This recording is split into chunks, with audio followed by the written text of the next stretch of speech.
Assalamualaikum warahmatullahi wabarakatuh. Apa kabar para mahasiswa saya, dimanapun Anda berada? Hari ini saya ingin merangkum teori tentang akhlak sebagai sumber utama. Dan selanjutnya yang kedua, materi tentang pembinaan keluarga dalam Islam. Baik, kita bahas satu persatu ya. Jadi akhlak itu ada macam-macam ya. Yang pertama, akhlak pada Allah. Itu yang paling utama ya. Segala niat kita itu maka harus kita niatkan untuk bisa membuat Allah ridho, dan niat kita itu kalau bisa ya untuk membuat kehidupan kita ini menjadi lebih berkah karena ridho Allah tadi. Jadi caranya gimana? Kita ya taat pada Allah, kita ya berusaha untuk membuat Allah itu senang pada kita gitu ya, bukan membuat Allah marah pada kita. Nah, contohnya adalah seperti di awal-awal perkuliahan saya bertanya apa niat kalian untuk kuliah. Banyak yang mengatakan untuk dapat kerjaan, terutama hal-hal duniawi lainnya ya, bukan hanya untuk dapat kerjaan, tetapi untuk bisa kerja di luar negeri. Wah, dalam bayangannya bahagia banget gitu ya, di dunia bisa sampai bermanfaat di luar negeri, bisa mendapat gaji yang besar di luar negeri. Tapi sebenarnya bukan itu ya. Kalau kita niat kuliah itu usahakan untuk dapat ridho Allah, itu yang pertama. Kalau Allah udah ridho, silakan tambah-tambah lagi niat lainnya. Niat yang pertama kita itu untuk menunjukkan akhlak kita pada Allah. Allah itu sangat suka melihat orang yang berada di majelis ilmu. Makanya ketika kalian kuliah, niat kalian untuk mendapat ridha Allah itu bagus, karena Allah itu akan mengangkat derajat orang yang berilmu dan beriman kan ya. Maka itu ketika kalian niat kuliah tujuannya untuk mendapat ridha Allah, maka kalian pun akan melaksanakan perkuliahan sebaik-baiknya, mampu disiplin, mampu manajemen waktu, mampu mengumpulkan tugas yang sebaik-baiknya ya. Bukan yang penting selesai, tetapi yang penting bisa bermanfaat, isinya berkualitas dan sebagainya. Nah itu ya, setelah kita rapikan gitu ya akhlak kita pada Allah, hubungan kita pada Allah, kemudian yang kedua adalah akhlak kepada Rasulullah. Jadi Rasul ini sebagai teladan kita, sebagai orang yang nantinya akan memberikan syafaat untuk kita di akhirat. Maka kita harus sayang pada Rasul. Caranya kita bersalawat, caranya kita meneruskan, kita menjadi pewaris Nabi, meneruskan teladannya. Kalau Nabi ngapain? Misalnya yang pertama, Nabi itu berdakwah. Oh, kalian itu misalnya nggak pintar dakwah, boleh gitu ya, dakwah bukan hanya secara lisan seperti ini, tetapi bisa secara tulisan. Jadi silakan yang nggak pede ngomong ya di depan layar ataupun secara langsung, itu bisa digunakan tangannya ya untuk mengetik atau untuk menulis bila perlu diterbitkan, atau kalian sekedar nge-share ilmu di medsos, boleh ya, sesuai dengan ilmu yang kalian pelajari, agar orang-orang bisa melakukan apa yang menjadi arahan kalian. Boleh berupa motivasi, boleh berupa hal-hal kreativitas lainnya. Nah, yang kemudian Rasul itu apa? Berdagang dengan jujur. Nah, ketika kalian nanti berdagang, ikuti teladan Nabi. Nah, kemudian Rasul juga mampu menjaga kesehatan ya. Rasul itu olahraganya berkuda, berenang misalnya. Terus apa lagi? Memanah. Terus Rasul juga minum minuman yang sehat seperti madu, habatus sauda gitu ya, zaitun.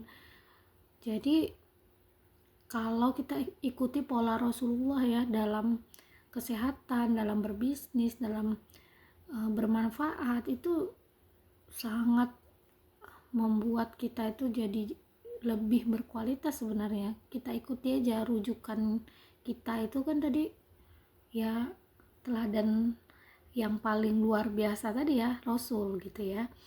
Nah terus kemudian Rasul ini kan dia memang sangat sayang ya sama kita, bahkan ya mudah-mudahan kita semua mendapat syafaatnya di akhirat kelak. Tapi bukan berarti Rasul ini adalah sosok yang tidak bisa marah, bisa juga marah ya. Rasul pernah juga memberikan warning pada kita semua, yaitu tidak bagian dari umatku. Nah, apa kira-kira? Jadi Rasul itu sangat mengecam sekali ya, tidak bagian dari umatku orang yang merusak hubungan rumah tangga orang lain. Nah, di sini Allah kasih warning agar kita tidak menjadi pelakor, pebinor, karena dia tidak akan mengakui kita lagi sebagai umatnya. Tentu kita nggak dapat syafaatnya. Jadi kalau kita belum banyak pahala, belum yakin dengan pahala kita, maka hati-hati dengan itu ya. Jangan terlalu dekat dengan suami orang, jangan terlalu baik, jangan terlalu manja, jangan terlalu memberi PHP yang pada akhirnya ternyata kita bagian dari orang yang merusak rumah tangga orang lain. Nah itu bahaya banget ya. Akhlak kita pada Rasul itu ya mendengarkan apa yang menjadi warning Rasul juga, bukan hanya melaksanakan yang baik-baik saja ya, tapi ada yang kita hindari. Nah kemudian akhlak kepada sesama manusia ya, ini termasuk akhlak pada orang tua, akhlak pada guru, akhlak pada yang lebih tua, akhlak pada yang sesama seusia maksudnya ya, dan akhlak pada yang lebih kecil. Tentu kita tahu lah ya bagaimana kita selayaknya berhubungan baik itu dengan cara sopan, hormat, saling menghargai, dan kemudian kita tidak ada niat untuk menzolimi orang lain ya. Sebisa mungkin kita maafkan. Kalaupun kita nggak bisa memaafkan, maka kita berusahalah untuk menjadi yang terbaik tadi ya. Bagaimana kita meminta Allah itu melapangkan hati kita, bagaimana supaya kita tuh semakin husnuzon terhadap segala apa yang Allah berikan pada kita, yang membuat kita jadi jauh lebih tenang dan sukses kita memiliki akhlak pada Allah, Rasul, dan juga manusia. Itu yang kita harapkan. Dan kemudian akhlak pada lingkungan ya, menjaga lingkungan agar tetap bersih, terhindar dari banjir dan sebagainya. Oke. Akhlak pada hewan juga ya perlu. Jadi ya kalau nggak mau ngasih makan kucing, setidaknya jangan terlalu benci sama kucing sampai disepak, sampai dipukul, kasihan ya. Karena kucing itu tidak bisa mencari pekerjaan seperti manusia. Ya taunya kalaupun mencari pekerjaan dengan cara maling, maka itu kalianlah gitu sebagai CEO kucing ya, nggak bisa jadi CEO manusia, CEO kucing minimal ya, yang mampu memperhatikan, menolong kucing tadi ya. Minimal kucing adalah hewan yang disayang sama Nabi, maka kita sayangi juga. Dan hewan-hewan lainnya tentunya ya, yang berhak disayangi, sayangi. Semua sih berhak sih ya. Maksudnya ya paham lah ya. Intinya kita menyayangi hewan, jangan kita aniaya. Kalau mau dimakan ya disembelih dengan baik-baik, jangan dengan cara yang tidak sopan gitu ya. Baca bismillah, semua ada aturannya kalau punya akhlak gitu ya. Nah kemudian cara meneladani tadi ya, meneladani Rasul tadi itu dengan kita mengikuti sifat-sifat Rasul ya, sidik, fatponah, amanah, apalagi tabligh ya, mampu menyampaikan yang baik-baik. Nah kemudian kedudukan akhlak ini sebagai inti ajaran Islam. Nah adab lebih tinggi daripada ilmu itu karena di dalam adab itu ada akhlak yang baik. Maka ketika akhlak itu ada dua, mahmudah dan mazmumah, maka akhlak mahmudah itulah bagian dari adab. Tapi kalau kita tidak punya adab, maka berarti kita memiliki akhlak mazmumah. Akhlak itu menentukan baik buruknya seseorang dan menjadi kunci keselamatan hidup. Kenapa? Karena yang Allah lihat itu hati kita kan ya. Nanti hati kita itu yang akan dicek niatnya untuk Allah atau enggak. Kalau enggak kan itu sama dengan riya, sama dengan misalnya syirik. Kalau kita niatnya itu yang kita utamakan ternyata keinginan ego kita, sampai kita akhirnya mengambil job malaikat, kita mengambil job Allah. Nah, bahaya ya, kita terlalu menuhankan sesuatu, akhirnya kita bunuh diri, padahal harusnya kita meninggal bukan karena bunuh diri misalnya, tapi karena dicabut oleh malaikat ya nyawa kita. Nah, itu hal-hal kecil tapi bagian dari akhlak ya. Oke, itu saja untuk pembahasan akhlak. Selanjutnya pembinaan keluarga dalam Islam ya. Jadi perkawinan itu adalah ikatan lahir batin antara seorang laki-laki dan perempuan sebagai suami istri untuk membentuk keluarga yang sakinah, mawaddah, warohmah. Kita juga harus mengetahui ya bahwa perkawinan itu memiliki banyak hukum tergantung dari niat kita. Yang pertama, hukum pernikahan menjadi wajib ketika kita sudah mampu tapi kita tidak mau menikah. Dan kalau hanya sekedar nggak mau nikah tidak masalah ya sebenarnya, tapi kita ternyata mengambil peran orang yang sudah menikah padahal kita belum menikah dan kita nggak mau menikah. Nah, misalnya nih, orang bisa pacaran kok ngapain nikah? Nah, itu adalah orang yang berdosa ya ketika dia tidak menikah padahal dia mampu tapi dia tidak mau dan malah dia memilih untuk zina. Nah, kemudian bisa menjadi sunnah misalnya kalau dia sudah mampu ya dinikah lebih baik, tapi kalau nggak nikah ya nggak apa-apa asalkan dia tidak punya niat jelek ataupun melanggar aturan-aturan tadi ya. Nah, kemudian bisa mubah kalau misalnya ya dia belum begitu mampu ya nggak apa-apa gitu ya, belum mampu ini misalnya dari sisi ekonomi, akhlak, iman ya, 3 macam itu ya.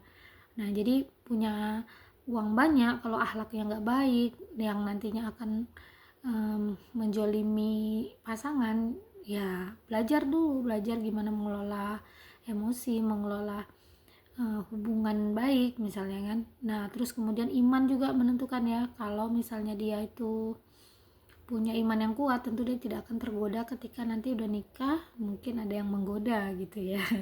Nah, kemudian makruh kalau misalnya dia itu ada sesuatu yang jauh lebih penting. Nah, ini misalnya nih kalian kuliah, tiba-tiba kalian itu mau nikah.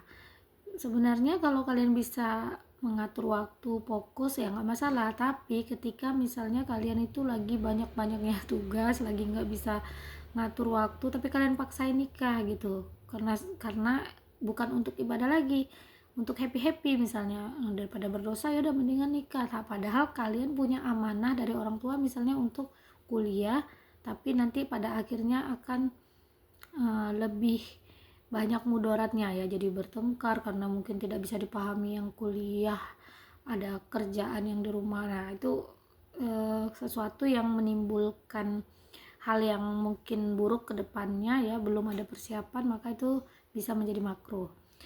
Nah, kemudian yang terakhir bisa menjadi haram ketika niatnya tidak baik ya, misalnya aku menikahin dia karena dia kaya, nanti kalau misalnya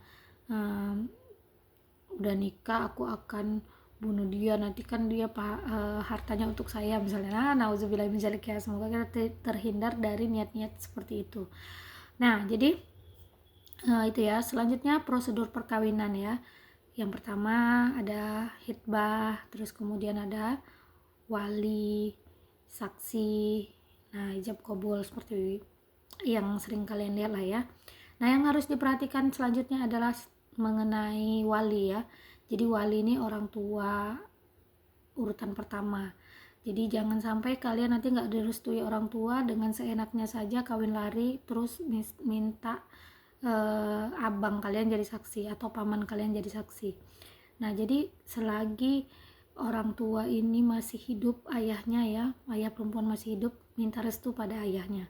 Kecuali kalau ayahnya tadi nggak sanggup, misalnya ada sakitnya atau apalah, terus di amanahkan abangnya atau pamannya, ya boleh gitu ya, kalau misalnya nggak ada abangnya pamannya misalnya kan.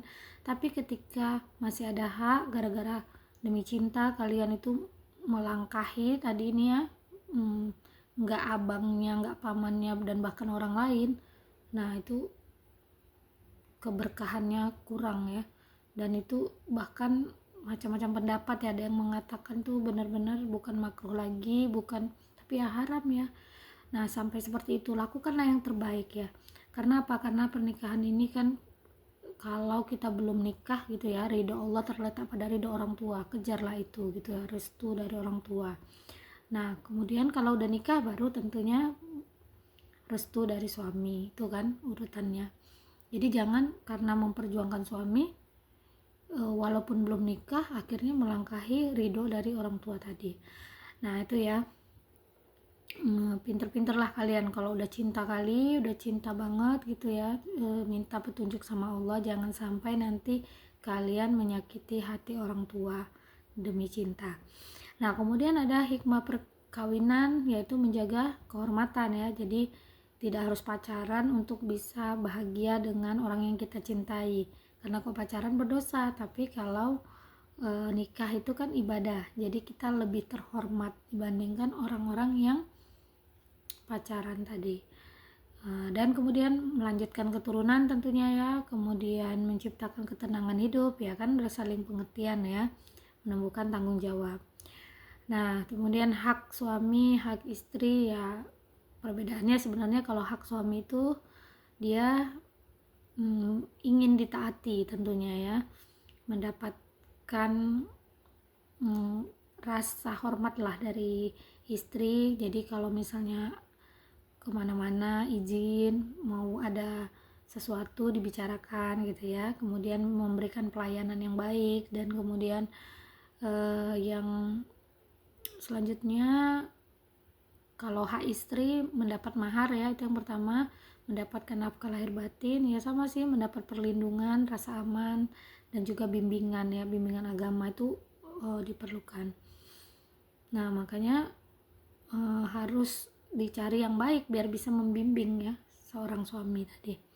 Kemudian kewajiban suami memberi mahar, menafkahi, memperlakukan istri dengan baik, dan melindungi istri, membimbing istri tadi ya, kewajibannya. Dan kemudian kewajiban istri taat, mengelola rumah tangga dengan baik, menghormati dan menjaga harta suami. Oke, kalau sudah melaksanakan kewajiban, sudah mendapatkan hak, nah ternyata ada sesuatu ujian, musibah ya, itu yang pertama ada talak ya, yang diucapkan oleh suami. Nah, ini pembahasannya luas ya, tapi kita singkat-singkat aja, yang penting kalian paham dasar-dasarnya. Talak ada 1, 2, 3. Nah, ada masa iddah juga yang harus kalian ketahui. Kalau belum habis masa iddah masih bisa kembali tanpa harus nikah lagi. Dan ada juga yang sudah talak 3 tidak bisa kembali lagi, kecuali ada ini ya, sesuatu yang membolehkan, misalnya sudah masing-masing nikah lagi tapi tanpa adanya rekayasa misalnya, baru boleh kembali. Jadi semua itu memiliki aturannya. Dan istri tidak boleh menjatuhkan talak lewat ucapan, tapi lewat pengadilan. Kemudian ada juga perceraian misalnya atas permintaan istri, tapi dia minta tebusan, saya minta ini kayak gitu ya. Jadi kalau bisa permudah aja, kalau memang nggak ini ya, nggak cocok, jangan dipersulit ya, kasihan juga ya, itu bagian dari ibadah juga. Nah, misalnya ada nih, saya mendengar kasus orang yang mau cerai sampai 8 kali sidang, bukan 8 kali, sampai udah 6 bulan ya, tapi belum tuntas juga. Kenapa? Karena tuntutan istrinya terlalu berat. Nah, itu jangan ya. Kemudian ada juga pembatalan karena pernikahan itu disebabkan oleh penipuan. Nah, kemarin ada tuh ya, perempuan nikah dengan perempuan karena perempuan tadi ini mirip laki-laki misalnya. Nah, itu nggak boleh. Kemudian boleh, maksudnya nggak boleh dilanjutkan dan boleh melakukan perceraian. Nah, kemudian tentunya putusnya karena kematian. Nah, yang terakhir adalah keluarga sakinah ya, membuat pasangan ini merasa aman. Misalnya laki-lakinya nih pulang kerja, dia tuh nggak ada rasa takut. Misalnya, aduh gimana nih, dia misalnya Gojek cuman dapat 50.000, gimana nih nanti kalau misalnya istriku ngomel. Nah, jangan sampai seperti itu ya. Tumbuhkanlah rasa pengertian, rasa aman tadi, sehingga suaminya pulang kerja disambut dengan baik. Nah, kemudian begitu juga istri, jangan sampai dia tidak memiliki rasa aman punya suami. Kalau misalnya suami pulang, nanti gimana nih, tadi kepalaku pusing, rumah berantakan, nanti aku dimarahin. Nah, kayak gitu ya. Jadi saling memberikan rasa aman, terus kemudian saling berkorban ya, saling menghargai. Misalnya ada yang sakit, yang satunya berusaha mijetin gitu ya. Terus ada saling membantu peran lah ya, jadi tercipta kehidupan rumah tangga yang harmonis dan tenang. Nah, itu aja sih, semoga kalian dapat merasakan keluarga yang sakinah tadi ya, sehingga akhirnya mawaddah, merasa mendapatkan balasan cinta tadi ya, saling warohmah, turunlah rahmat Allah. Oke, demikian ya, semoga kita dapat mengimplementasikan akhlak dan juga pembinaan keluarga dalam Islam. Wassalamualaikum warahmatullahi wabarakatuh.